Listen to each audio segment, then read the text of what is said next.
Most people saw nothing but junk in that shed. Broken tools, wires tangled like spaghetti, rusted metal scraps from machines long forgotten. But for 12-year-old twins, Elijah and Micah, it was a universe waiting to be built. In the shadow of a crumbling roof and on the creaky wooden table where their father once repaired lawnmowers, they imagined rockets, drew satellites in chalk, and wired old radios into mission control. They were sons of a widowed janitor. No one expected them to get far, much less reach the sky. But 2 decades later, those same boys, who soldered circuits with burnt fingertips and sketched star maps under a flickering bulb, now work at the helm of a company that launches satellites into orbit. And it all began with one broken computer, a father's quiet sacrifice, and a promise whispered beside a hospital bed. The backyard was never much.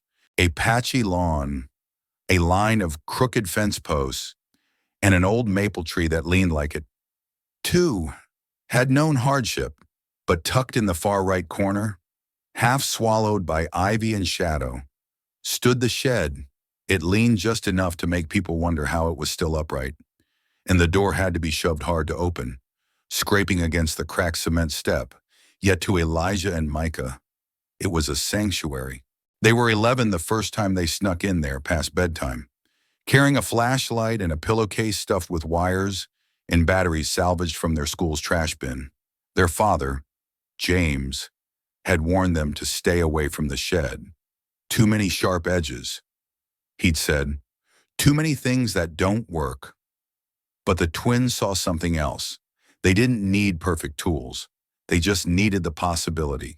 That night, under a rust-stained light bulb and with the smell of oil and dust in their noses, they cracked open a broken VCR and tried to make it talk to an old radio. It didn't work, not even close, but they stayed out there for 3 more hours anyway, whispering about satellites and star paths, drawing diagrams on old pizza boxes. Elijah had a mind for structure, always thinking in angles and equations. Micah, on the other hand, was instinct and vision. He could picture how the pieces moved before they even touched the board. Their mother had died when they were 6. Neither remembered much about her, just flashes, her laughter in the kitchen, the soft hum of her singing when she braided their hair, the scent of lavender soap. But their father never spoke of her. Not really. He just carried on, rising before dawn, cleaning floors at the elementary school, then mopping offices at night, always smelling faintly of bleach and exhaustion. He came home with sore knees and hands raw from chemicals. But every evening, he cooked dinner. He never raised his voice. He never once missed their school recital, even if he came in with mop water on his shoes.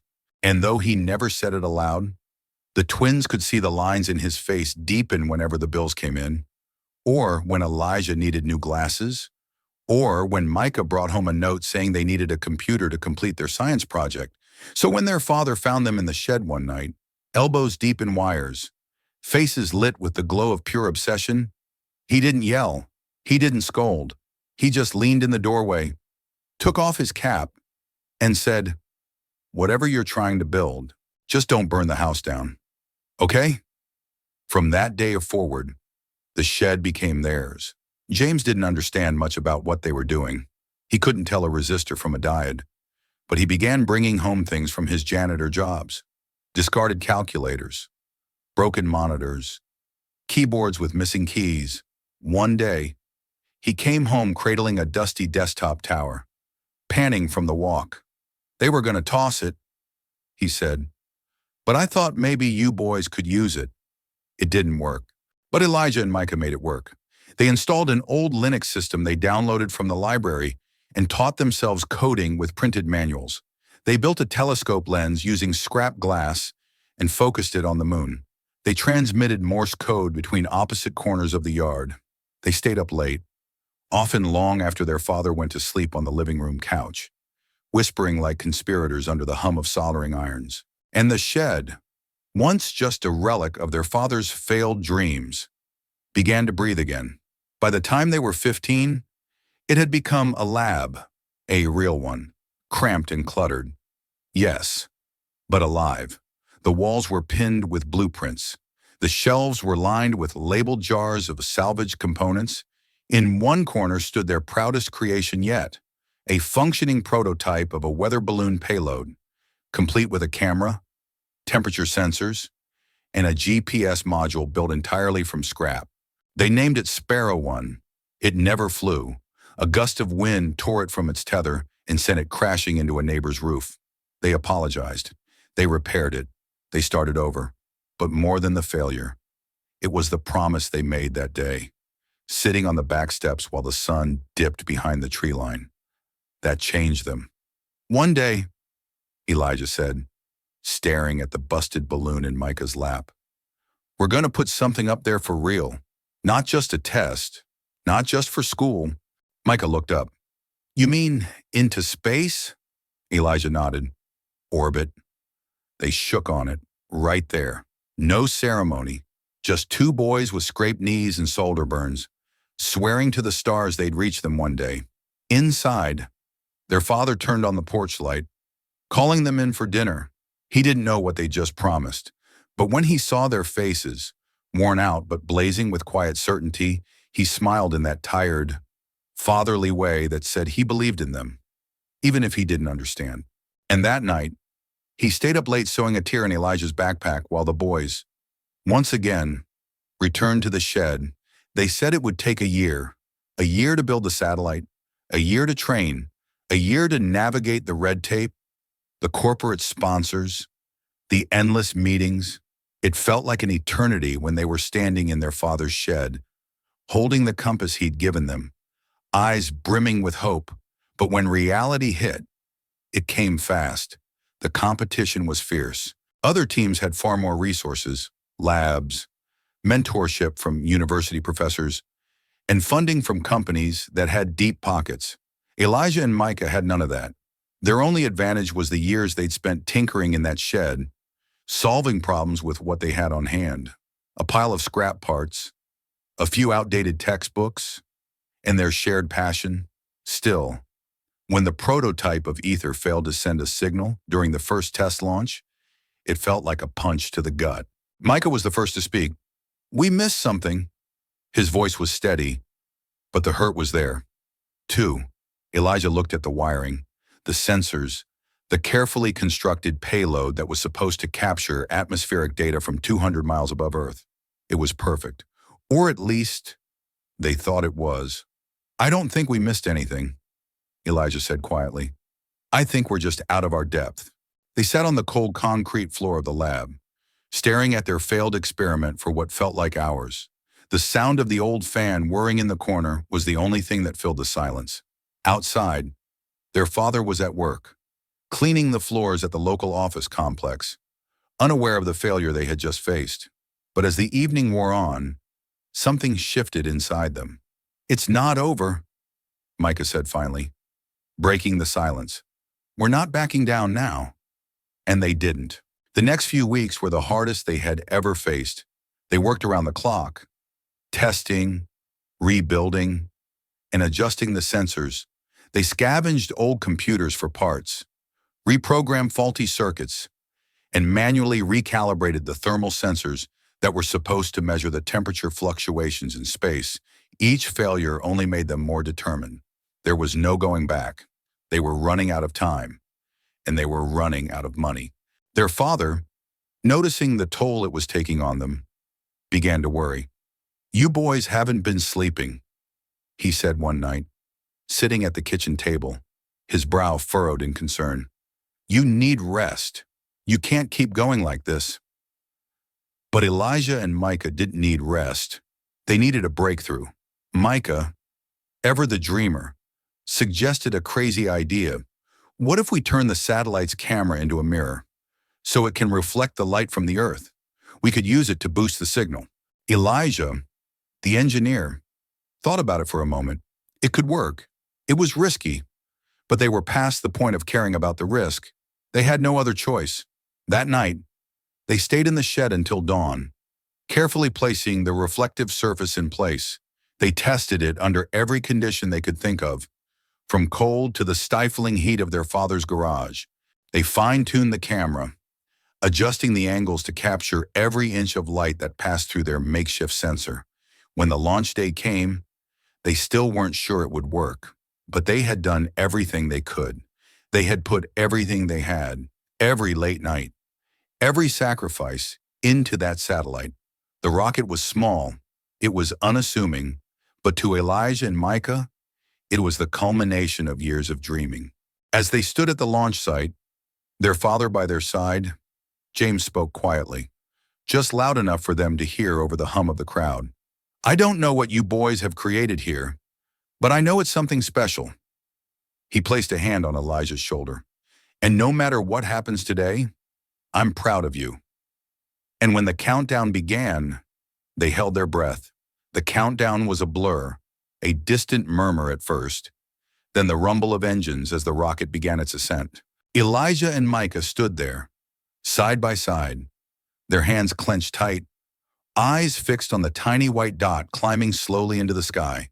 Their hearts pounded in unison. 3, 2, 1. The rocket lifted off, tearing through the air with the force of 1,000 dreams. The crowd cheered. Their father stood beside them, his rough hands trembling slightly. Elijah could see the pride in his eyes. He had always believed in them, even when they couldn't believe in themselves. The rocket soared higher, becoming a speck in the distance. For a moment, everything felt still. The world seemed to fade away, leaving only the hum of the engines and the sound of their breath. But then, the unthinkable happened. The signal cut out. Elijah's heart sank as the tracking station's display blinked red. The data was gone. The satellite they had worked so tirelessly on, the one they had poured every ounce of their being into, had gone silent. "No signal," the technician said, his voice flat. "We've lost contact. I'm sorry." Micah turned to Elijah, eyes wide. "What happened?" "I don't know." Elijah's voice was barely a whisper, as if saying it aloud would make it real. "It's not possible. It should have worked." Their father placed a steady hand on their shoulders. "It's not over yet." But it sure felt like it was. As the hours passed, Elijah and Micah watched the screens, searching for any sign that ether was still out there. But there was nothing. The rocket had disappeared from view, and the mission was officially classified as a failure. Their father stood with them in silence. He didn't try to console them with empty words. He just stood there, his presence a silent anchor, waiting with them. It wasn't until late that night, when they were about to pack up and head home, that the phone rang. "Townsend Brothers?" the voice on the other end asked. "Yes," Elijah replied, his voice hoarse. "This is the NASA tech team. We found your satellite." Micah and Elijah froze, disbelief coursing through their veins. "What do you mean you found it?" "It's still transmitting," the technician said. "It took us a while to decode the signal. It was bouncing off the Earth's atmosphere in a way we hadn't anticipated. But we got it. You've done it. You've made contact." Tears welled in Elijah's eyes as the weight of those words sank in. They did it. Hours later, they were standing in front of the mission control room, watching as data from ether began to stream in. Micah had his hand on Elijah's shoulder, and their father stood quietly behind them, his presence solid like the earth beneath their feet. The data wasn't perfect. There were still glitches, still issues to work through. But it didn't matter. They had done it. They had built something that reached the stars, that sent its message back to Earth, against all odds. The next morning, the headlines hit. Local high school students launch first satellite to measure atmospheric radiation, against all odds. The phone wouldn't stop ringing. Journalists, scientists, investors, they all wanted a piece of the story. But Elijah and Micah didn't care about any of that. They were still staring at the monitor, still watching the stream of data come through, still processing what they had accomplished. Their father placed his hand on their shoulders again. "You did it! You did it!" Micah looked at him and smiled, his eyes bright with unspoken gratitude. "We couldn't have done it without you." James smiled back, his eyes crinkling at the corners. "You could have. You would have. But I'm glad I was here to see it." In that moment, The world seemed to shrink around them. All the years of sacrifice, of struggle, of working in that shed, they had led them to this.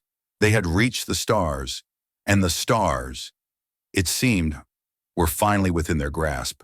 The months that followed Ether's success were a blur.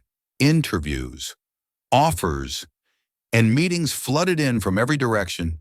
It was overwhelming, yet exhilarating. The world wanted a piece of Elijah and Micah. Their story was everywhere, on news websites, in science journals, and even in the mainstream press. They were no longer just two boys in a backyard shed.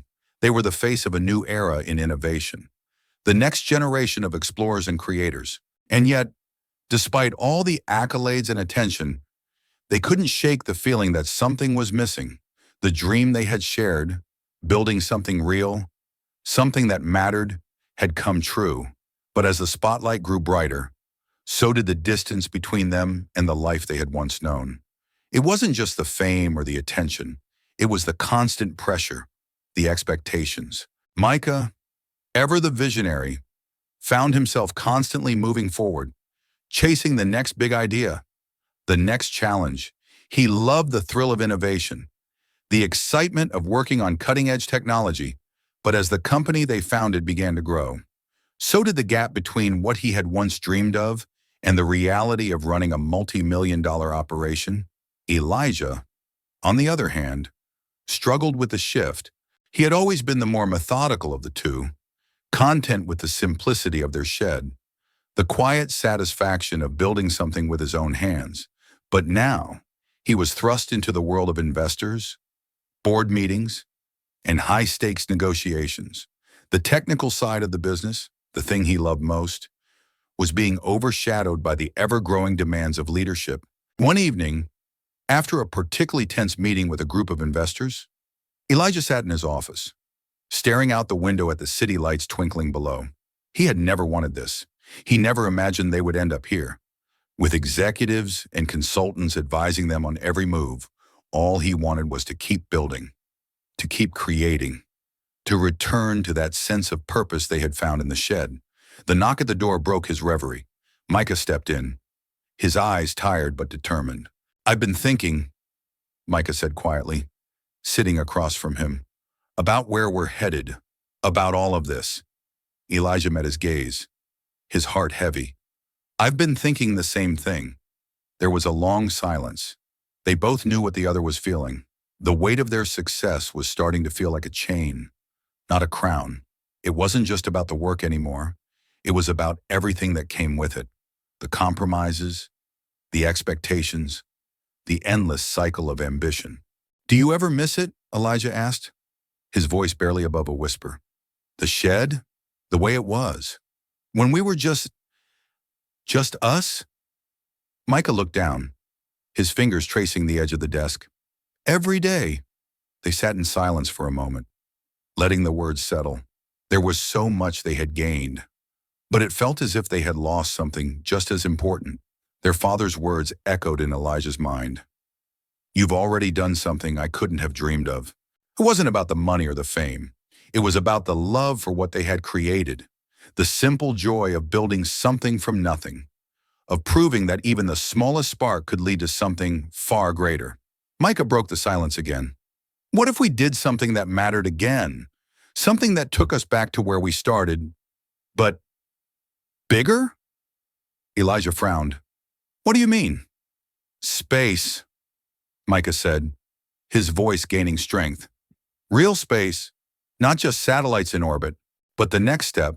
I want to build something that can get us to Mars, to the moon, a ship, a new way of exploring, something that goes beyond anything we've done so far." Elijah's heart raced. It was exactly what they had always dreamed of, but it was so much bigger now. The stakes were higher, the risks greater. It would take everything they had, and more. But they were no longer the same boys who had worked in a backyard shed. They were men now, with experience and resources. They had built something that had already changed the world. What was stopping them from taking it further? "We could do it," Elijah said, his voice steady now, with a spark of that same old excitement. But it will take all of us, not just the two of us. We'll need a team. We'll need to risk everything. Micah smiled, a spark of their old adventurous spirit lighting up his eyes. Then let's do it. Anam. The twins looked at each other, and for the first time in months, they felt that same sense of purpose, the same sense of wonder. They weren't just going to build another satellite. They were going to change the world once again. And this time, they were going to reach beyond the stars. Their journey wasn't just about technology, it was about legacy. It was about making something that would last long after they were gone. As they shook hands, sealing the promise they had made to each other, they knew one thing for certain. No matter where they went or how far they flew, they would always return to the place where it all began, the shed, the dream, and the stars. The months that followed were a whirlwind of planning, calculations, and discussions that stretched late into the night. It was no longer just about their backyard dreams. It was about designing something that could withstand the extreme conditions of space travel, something that could take humanity to the next frontier. Elijah and Micah knew they couldn't do it alone. The scale of their vision required resources, expertise, and a dedicated team. So, they began to build it, starting with the people, engineers, designers, scientists, and advisors. They brought in experts from all over the world.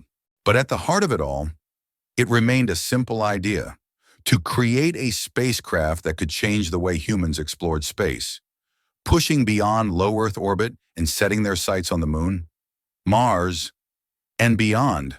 Their father watched all of this unfold with a quiet pride.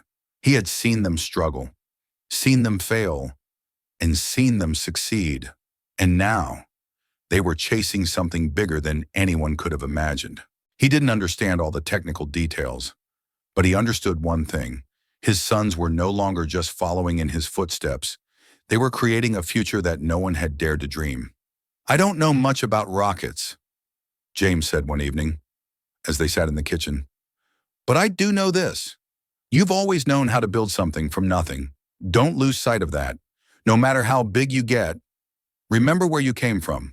Elijah smiled, his heart swelling with a mixture of gratitude and determination. "We won't, Dad!"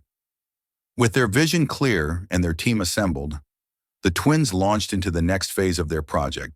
They called it Horizon 1, a spacecraft designed to carry astronauts beyond Earth's orbit.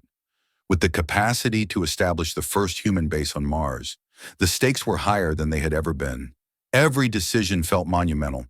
Every day was a race against time.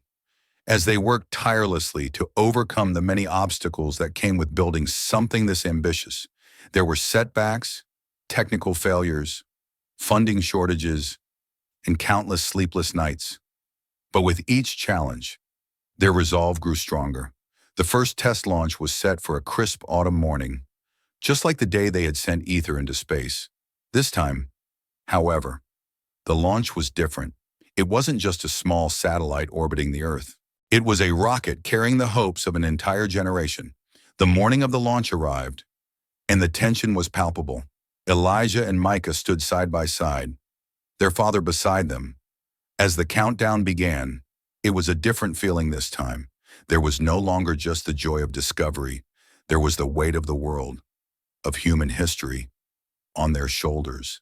10, 9, 8. Elijah's heart raced.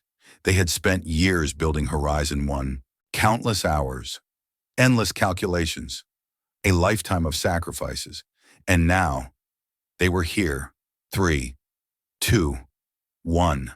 The rocket ignited with a deafening roar, sending plumes of smoke and flame into the sky. The ground shook beneath their feet as the spacecraft soared into the heavens. The sound of the engines was almost drowned out by the cheers of the crowd. But Elijah didn't hear any of it. He was watching the rocket climb higher and higher, carrying their dreams into the stars. "Mission Control, we have liftoff," came the voice from the headset.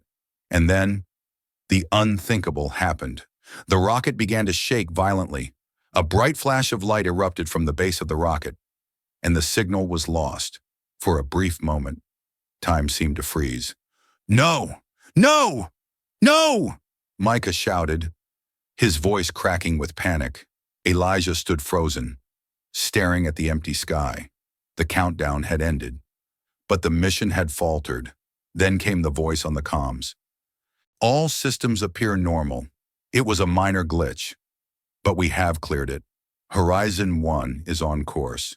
Elijah exhaled slowly, his legs suddenly weak.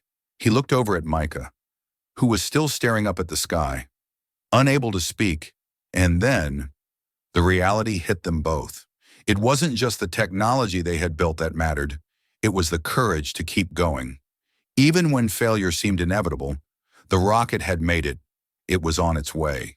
As the cheers from the crowd echoed around them, Elijah turned to his brother. "We did it! Micah, it's happening!" Micah's eyes shone with a mixture of exhaustion and pride. "We're just getting started." They knew it wasn't over. The real journey was just beginning. But as they stood there, watching the rocket climb higher and higher into the sky, they felt a deep sense of peace. They had come so far, from a dusty backyard shed to the edge of space. And no matter how far they went, they would always return to the place where it all began, to the shed, to the dream, to the stars. The days after Horizon 1's successful launch were a blur. Headlines, interviews, and accolades poured in from all over the world. Yet amidst all the celebration, Elijah and Micah felt the familiar weight of the next challenge looming ahead. They had done it. Horizon 1 was on its way to the moon, and they had made history. But now, the real work had only just begun. The mission was groundbreaking. No one had ever launched a spacecraft like Horizon 1 before. The technology was cutting edge, and the dream of sending humans to Mars was no longer a distant possibility. It was tangible, almost within reach. But they were also facing something new, the dangers of space exploration on a scale they had never imagined. As the days passed, the twins and their team monitored the rocket's progress from mission control. The data streamed in, flawless, steady, and consistent. Horizon 1 was on course, but with every passing moment, the pressure grew. This mission wasn't just about proving their idea had worked, it was about making history, about pushing the boundaries of human exploration further than anyone had dared to go before. "We're still on track," Elijah said one night. Studying the data from his terminal, he sat in the control room, his eyes tired but focused. "All systems are performing better than expected." Micah stood beside him, looking over his shoulder. "I know, but I can't shake the feeling that we're just a few steps away from something we can't control." "What do you mean?" Elijah asked, glancing up at his brother. "I don't know," Micah admitted, rubbing his eyes. "It just feels like we're on the edge of something huge, something unknown." The uncertainty was palpable. The farther they pushed into space, the more it felt like they were walking into the dark. The unknown stretches of space that had once been the stuff of science fiction were now their reality. Elijah could sense it too. The thrill of discovery was still there, but it was tempered by the knowledge that they were taking risks no one had taken before, and the stakes had never been higher. As the mission progressed, a new challenge emerged: communication.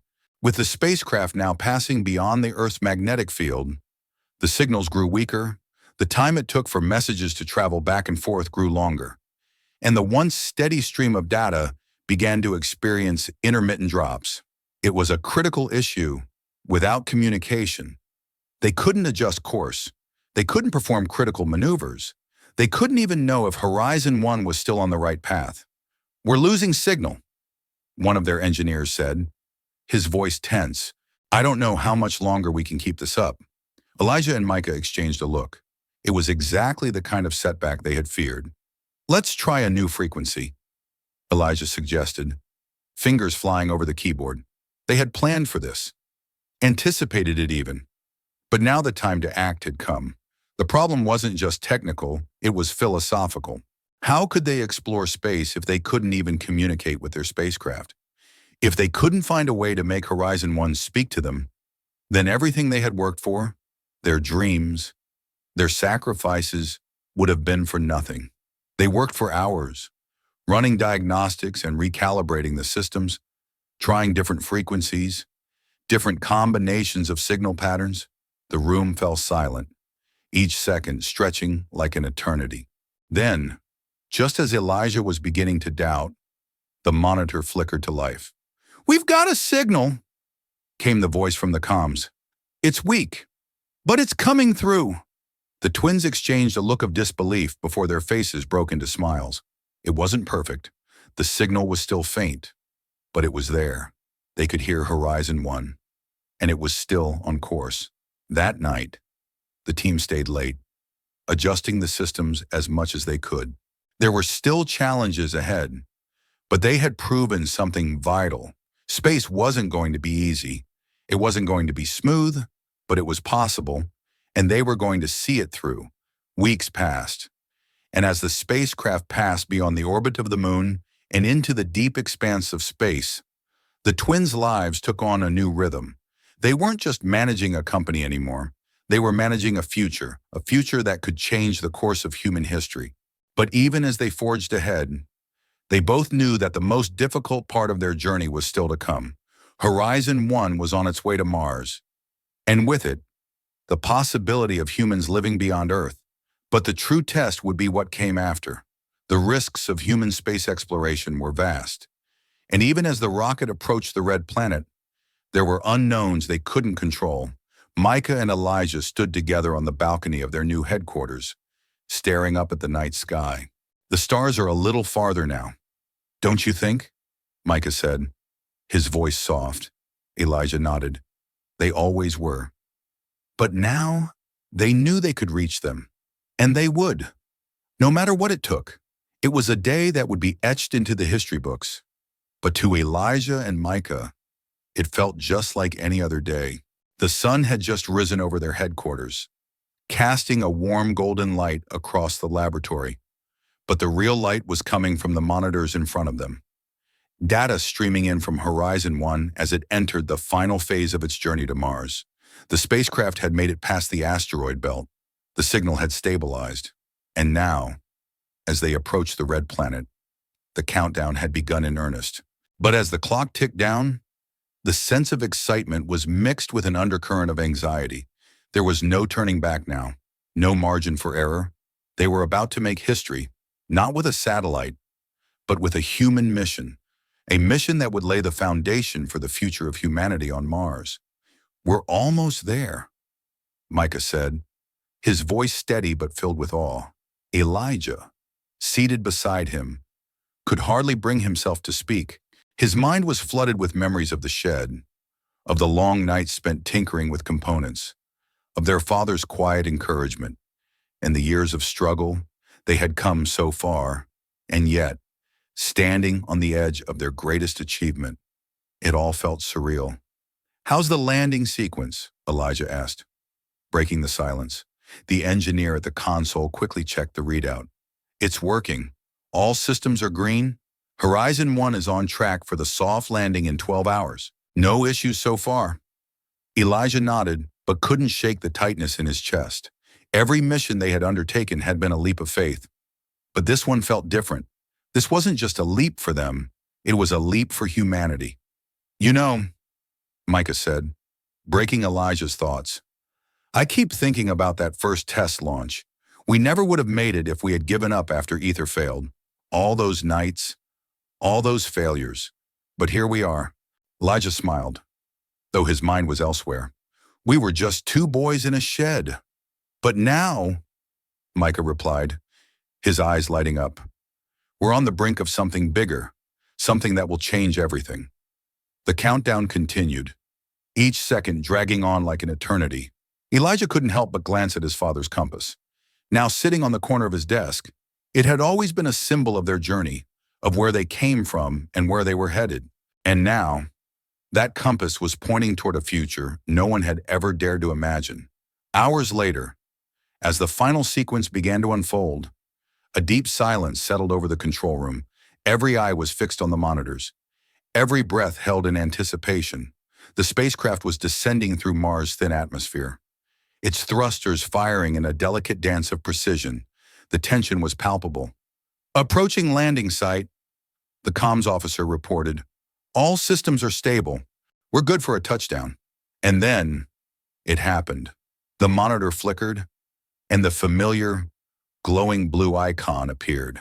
The first message from Mars. We've landed. The room erupted in cheers. The team had done it. After decades of space exploration, after countless failures, the first human-made object had successfully touched down on Mars. But for Elijah and Micah, the victory was not just in the achievement, it was in the journey that had brought them here. From that shed in their father's backyard to the red soil of Mars, they had proven something more than just their scientific brilliance. They had proven that with determination, creativity, and a little bit of faith, anything was possible. Standing there, watching the images of the Martian surface flood the screens, Elijah felt a wave of emotion wash over him. The dream they had shared for so long, the dream of reaching the stars, was now a reality. We did it, Micah whispered, his voice hoarse.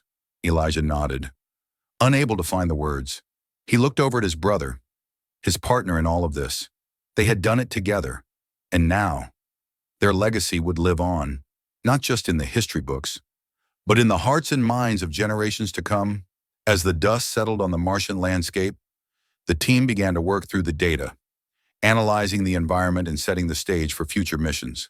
There was still much to be done, but for now, they had taken the first step, and that first step was everything. The first few days after Horizon 1's landing were a blur of activity. Data continued to flood in, sending waves of excitement through the team. They had made history, yes, but now the real work had begun. Mars was no longer just a distant planet in the night sky. It was now a destination, a new frontier to be explored and understood. Elijah and Micah stood in the Mission Control Center, their eyes glued to the screens, watching as the rover began to move across the Martian surface. Its wheels carving through the dust and soil, the rover wasn't the final answer. It was just the beginning. I can't believe it's real, Micah said, his voice full of awe. He leaned forward, watching the rover's first steps on Mars with the kind of intensity that only a true dreamer could possess. Elijah, quieter but equally moved, nodded. It's just the first piece. There's so much more to do, so much more to learn. We've built the foundation, Micah said, his eyes gleaming with excitement. Now we start building on it. They had a plan, a bold plan that stretched beyond just one landing. Horizon 1 wasn't just a one-time mission. It was the first of many, each mission designed to establish a human presence on Mars, to terraform parts of the planet, and to eventually send humans there for long-term settlement. The first step was clear. They needed to learn more about the Martian atmosphere, its soil, and its potential to support human life. It wasn't enough to land a rover. They needed to lay the groundwork for a future that could sustain humanity on Mars. For weeks, the data kept coming in. The team of scientists, engineers, and astronauts continued to work tirelessly, analyzing the Martian surface, testing the soil's ability to grow crops, and studying the planet's winds and weather patterns. The information was invaluable, but the work was slow. Every discovery felt like a victory, but the challenges of living on Mars were far more complicated than anyone had imagined. One evening, as they sat in the control room reviewing the day's data, Elijah turned to Micah. We've learned so much already, but we're still just scratching the surface. If we want to make this work, if we want humans to live here, we need more than just technology. We need to figure out how to make Mars feel like home. Micah paused, staring at the screen. You're right. We're not just building machines. We're building a future. People will need a place to live, a place to grow food, a place to connect. The next phase of their plan was clear. They would start developing a sustainable ecosystem on Mars, one that could support human life long-term.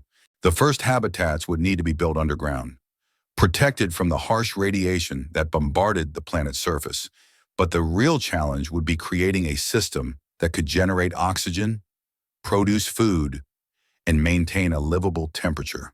Elijah and Micah worked with their team, designing the first generation of Martian colonies, self-sustaining, fully integrated habitats that could generate their resources. It was a challenge that would take years. But they were no longer just dreaming about the impossible. They were making it real. Meanwhile, their father, James, was still there.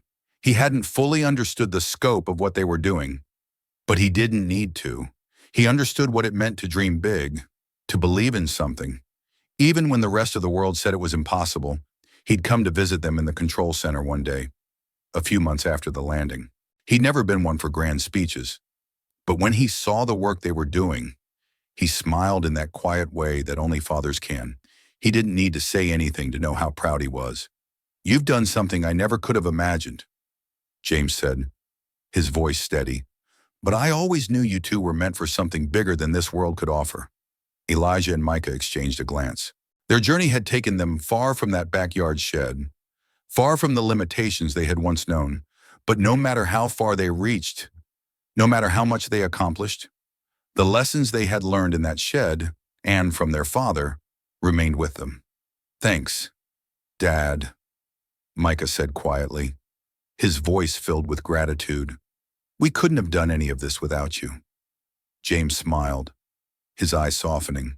"I don't know about that, but I've always believed you two could do anything." The next years were filled with more discoveries, more setbacks, and more triumphs. They built the first Martian greenhouse, designed the first subterranean habitat, and began sending the first wave of astronauts to begin the colonization process. The world watched, some in awe, some in skepticism, but Elijah and Micah had come too far to stop now. As the first Martian settlement began to take shape, it was clear that humanity's future was no longer bound to Earth. It was written in the stars, and every step of the way, the twins, driven by the promise made in that backyard shed so long ago, continued to lead the charge into the unknown. The dream they had started together had become something much larger than they could have ever imagined. And as they looked up at the stars, they knew that this was just the beginning. The seeds of tomorrow had been planted, and Mars was only the first step. As Elijah and Micah stand on the threshold of a new era, their journey serves as a reminder that no dream is too big, no ambition too far. From a humble backyard shed to pioneering human life on Mars, they proved that, with hard work, determination, and unwavering belief, even the impossible can become a reality. Their story is not just about technology or space. It's about the human spirit, the power of family, and the limitless possibilities that await when we dare to reach for the stars. The twins' legacy will continue to inspire future generations to dream beyond the horizon, knowing that with each step forward, they are not just changing the world, they are building the future.